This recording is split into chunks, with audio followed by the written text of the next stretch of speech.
Hey everyone, Raider here. Hope you're all doing great and having a fantastic day. So we just got a quick video today. I want to talk about a couple concerns I have with One UI 5 beta, specifically for the Samsung Galaxy Z Fold4.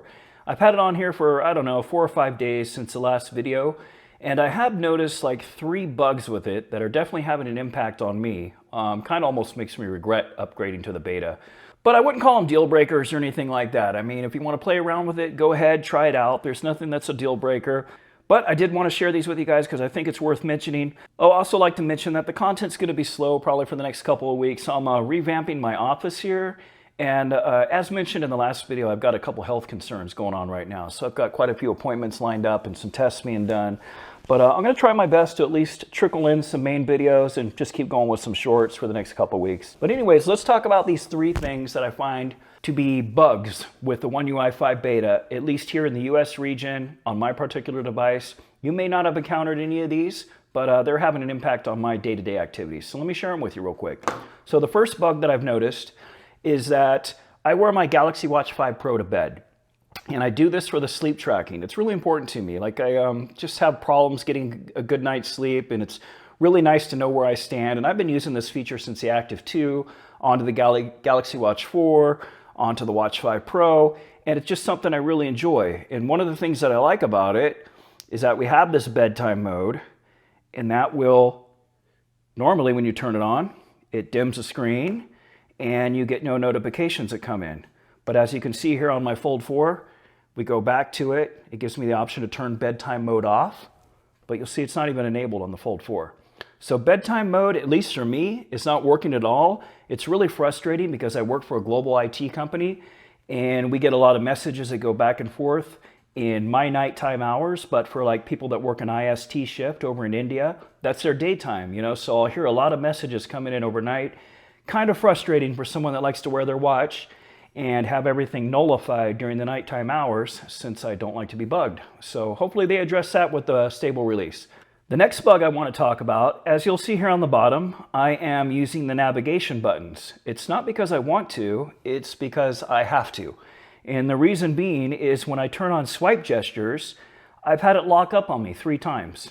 When I mean lock up, I mean you go to swipe up and stuff, and it doesn't do anything. Like the phone is just completely locked.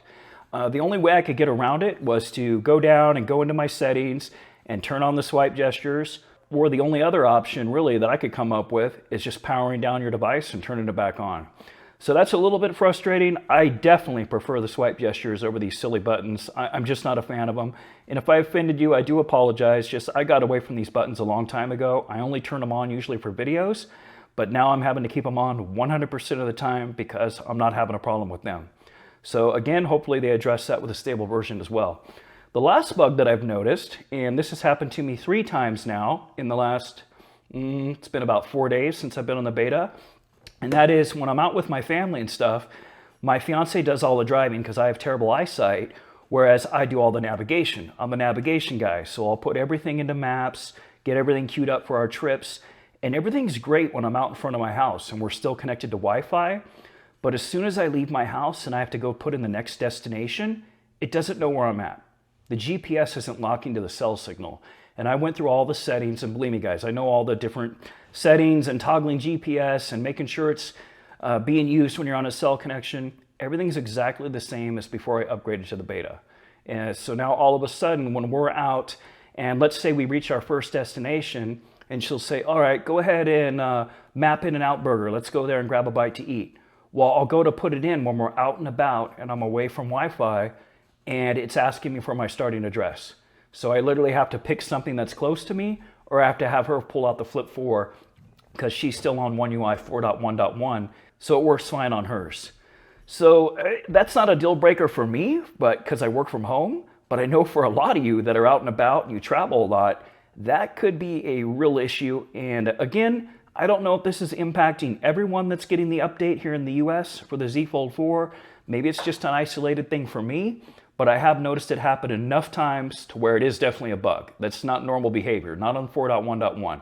It worked flawlessly. It was rock solid. So I am having that issue now when I'm out and about and having to put in that second set of coordinates, you know, my next location. So 3 things that I've noticed about One UI 5 beta. Do I recommend you try it out? Sure, if those things don't bug you, like if you're not sleeping with your watch at night like I do, and if you're not using maps a lot, yeah, go for it. The rest of the stuff's awesome. You know, you have some new wallpaper features, settings have changed a little bit. We'll do a positives type video for One UI 5 coming up here. But I did want to touch base on this because I know a lot of people are chomping at the bit to get this downloaded and installed. But just keep these 3 things in mind when doing so. Again, not deal breakers or anything, but I just wanted to bring them to your attention. As always, thanks for watching.